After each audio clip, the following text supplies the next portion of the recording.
kapatid, nandito tayo ngayon sa kabaan ng Gazebo. RP Kaduan Flash Report. Mga kapatid, nandito tayo ngayon sa kabaan ng Gazebo Road, papuntang syudad sa Barangay Sabang, Naik, Cavite, kung saan pasado alas 2 ng madaling araw ay may dalawang gwardiya na nagpapatrolya at napansin nila ang kahina-hinalang surveillance camera na hindi kalayuan sa aking likuran na nakita nila isang ribbon at isang maleta na naglalaman ng mga kontrabando. May round the clock na nagpapatrolya dito na kung saan ay pinaigting natin yung police visibility patrol sa lugar na to.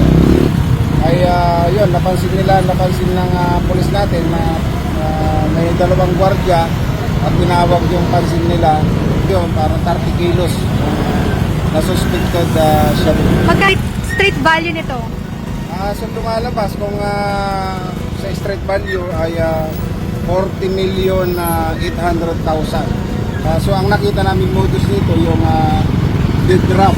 Kasi kung makikita natin, inaiwan yung bagahe, iniwan yung items, tapos possibly napipick upin nung transaction nila. RP Kaduan Flash Report.